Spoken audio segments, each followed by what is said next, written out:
Assalamualaikum warahmatullahi wabarakatuh. Perkenalkan, nama saya Dewi Sadila Makfiro. Saya mahasiswi Prodi Bimbingan dan Konseling di Universitas Riau. Baik, di sini saya akan memenuhi dan saya ingin membuat video mengenai tahap-tahap konseling kelompok, di mana saya mengambil 2 tahap saja. Dan sebelumnya, konseling kelompok itu memiliki 4 tahap. Yang pertama adalah tahap pembentukan, yang kedua tahap peralihan, yang ketiga tahap kegiatan, dan yang keempat tahap pengakhiran. Nah, sebelum itu, konseling kelompok ini merupakan sebuah proses pembantuan yang diberikan seorang konselor, di mana di dalamnya ada sebuah kelompok 3-4 orang contohnya, dan di sanalah akan membicarakan suatu topik yang akan dibahas secara bersama. Nah, di sini saya akan mencontohkan, misalkan di sini ada anggota kelompok pertama, anggota kelompok kedua, dan anggota kelompok ketiga. Nah, di sini proses konseling kelompok itu dilakukan secara duduk melingkar, bisa melingkar, dan disinilah akan membicarakan suatu topik dan membahas dan mengatasinya secara bersama-sama. Nah, sebelum itu, ini konseling kelompok ini bisa dikatakan menjaga kerahasiaan satu sama lain dan adanya janji rahasia, perjanjian rahasia. Nah, di sini saya akan memberi contoh 2 tahap. Yang pertama, tahap peralihan. Baik, tahap peralihan itu terbagi menjadi 4. Yang pertama, menjelaskan kembali kegiatan kelompok. Kita bisa sebagai konselor menjelaskan kembali apa sebenarnya konseling kelompok dan bagaimana konseling kelompok itu. Nah, contohnya kita tanyakan kepada seorang siswa, kita jelaskan kembali bahwasanya konseling kelompok ini dimana kita membahas suatu topik atau suatu pembahasan dan mengatasi dan mengutarakan suatu ide, gagasan, atau pendapat anggota kelompok yang dimana akan dibahas secara bersama-sama dan diatasi secara bersama-sama. Dan selanjutnya kita melakukan tanya jawab tentang kesiapan anggota. Nah, dalam peralihan ini kita tanyakan kepada anggota kelompok seperti ini. Nah, bagaimana anak-anak? Apakah kalian sudah siap untuk melanjutkan kegiatan selanjutnya? Dan misalkan si ayam ini mengatakan sudah. Nah, maka yang tahap selanjutnya itu mengenali suasana. Apabila anggota secara keseluruhan sebagian belum siap untuk memasuki tahap berikutnya dan mengatasi suasana tersebut. Di sini, seorang konselor dapat melihat anggota kelompoknya apakah ada yang masih kebingungan atau sebagainya, dan di sini juga konselor bisa dapat menanyakan kepada anak atau anggota kelompok yang bingung. Misalnya si A, apakah masih ada yang dipertanyakan atau masih bingung? Apakah kita sudah siap untuk memasuki prosedur atau kegiatan kelompok selanjutnya? Nah, jika katanya sudah, maka kita akan masuki tahap selanjutnya, yaitu yang keempat, menjelaskan topik yang bisa dikemukakan dan dibahas dalam kelompok. Nah, di sini menjelaskan topik ini ada dua pilihan.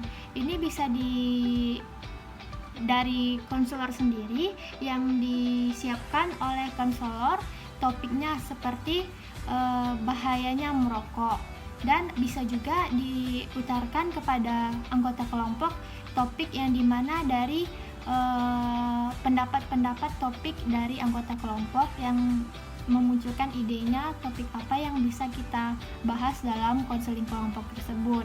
Nah, di sini dalam menjelaskan topik ini bisa dikemukakan dan dibahas dalam kelompok. Misalnya kita tanyakan kepada anggota kelompok, nah, menurut anak-anak sekalian, topik apa nih yang mau kita bahas. Nah, kita bisa menanyakan kepada sebelah kiri dahulu atau sebelah kanan dahulu.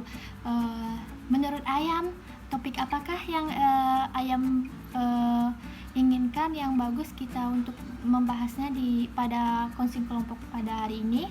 Nah, jika Ayam mengutarakan contohnya topik tips dan triks untuk semangat belajar misalnya, dan yang si A menjawab topik agar terhindarnya dari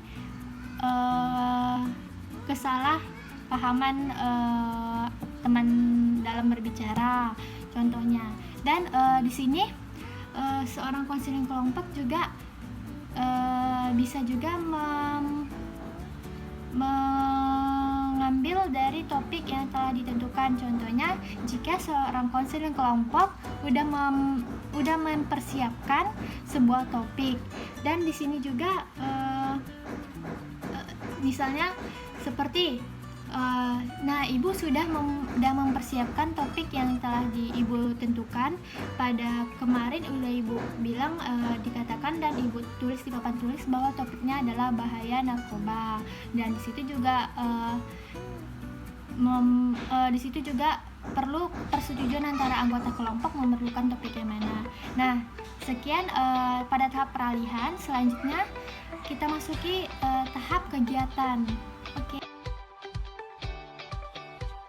Pada tahap kegiatan ini, pada tahap yang intinya melakukan kegiatan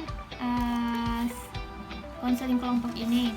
Yang pertama, pemimpin kelompok memberi contoh topik bahasan, karena di mana anggota kelompok pasti akan bingung dan tidak berani untuk memunculkan idenya pada dahulu. Dan seorang konselor atau pemimpin kelompok memberi contoh. Contohnya seperti ini. Nah, di sini Ibu mempunyai suatu ide topik yang akan dibicarakan, seperti topik yang lagi booming atau yang lagi hangat-hangatnya pada saat ini, seperti tips dan triks menghadapi dan menghindari COVID-19. Nah, apakah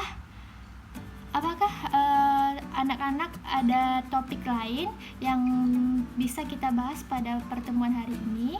Nah, seperti itu contoh kata-katanya. Dan yang kedua, mempersilahkan anggota kelompok mengemukakan topik secara sukarela. Dan di sini secara bergantian. Nah, dari tadi mulai dari sebelah kiri dan sekarang mulai dari sebelah kanan. Nah, si A, topik apakah yang ingin si A kemukakan, atau yang ingin si A kasih ide topik apakah yang bagus untuk kita bicarakan pada hari ini? Nah, jika ia menjawab topik, misalnya topik bahayanya alkohol. Nah, di sini seorang pemimpin kelompok bisa menanyakan secara bergantian. Dan selanjutnya yang ketiga, memilih topik tersebut secara tuntas. Nah, di sini kita memerlukan persetujuan anggota kelompok apakah topik yang mana yang kita bahas pada hari ini. Nah, seperti dari tadi kita udah membicarakan dan mengutarakan masing-masing ide topik yang kita bicarakan. Nah, bagaimana topik apakah yang paling bagus kita bicarakan pada hari ini? Nah, jika dikatakan topik dari Ibu saja, contohnya topiknya yaitu tips dan triks untuk menghadapi dan menghindari COVID-19. Nah, setelah memilih topik, selanjutnya itu yang keempat, pembahasan topik tersebut secara tuntas. Nah, di sini pembahasannya bisa kita melakukan secara bersama. Maksudnya di sini mengutarakan ide, gagasan, pendapat dan sebagainya yang dimana akan kita bahas secara bersama. Contohnya setelah pemimpin kelompok bahas seperti tips dan triks untuk menghindari penularan COVID-19 ini, melakukan mencuci tangan, memakai masker, menjaga jarak, dan di situ perlu adanya ide dan gagasan ataupun pendapat dari anggota kelompok lainnya. Nah, setelah melakukan pembahasan, yaitu selanjutnya selingan atau games, di mana selingan ini bisa kita lakukan seperti selingan konsentrasi. Contohnya itu seperti konsentrasi kita mulai. Maksudnya di sini bisa dikatakan misalnya hewan apa yang disukai. Nah, di sini seorang pemimpin kelompok juga ikut dalam games atau selingan ini. Misalnya konsentrasi siap dimulai. Nah, di sini jika pemimpin kelompok bilang kucing, maka konsentrasi siap dimulai kucing. Jika dia mengatakan jerapah, maka konsentrasi siap dimulai jerapah kucing. Dan selanjutnya bisa jika di ujungnya akan berakhir pada si A, maka si A akan menjelaskan mengatakan hewan peliharaan apa yang disukainya pada semuanya. Nah, selanjutnya yaitu ada penyimpulan. Nah, di sini penyimpulan ini disimpulkan, pemimpin kelompok bisa menyimpulkan apa saja kesimpulan pada pembahasan konseling kelompok ini pada topik ini. Nah, setelah penyimpulan itu barulah selesai pada tahap kegiatan ini. Contohnya, seorang pemimpin kelompok menyimpulkan.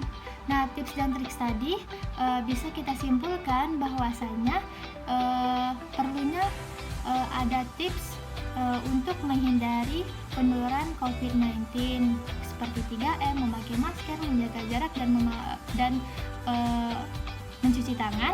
Nah, di situ setelah melakukan penyimpulan berakhirlah tahap kegiatan. Nah, baiklah, sekian tahap kegiatan yang bisa saya jelaskan sekalian mengimplikasikan dengan 3 contohnya 3 anggota kelompok ini. Sekian yang bisa saya jelaskan. Mohon maaf jika ada kesalahan. Wabillahi taufik wal hidayah. Wassalamualaikum warahmatullahi wabarakatuh. Terima kasih telah menonton.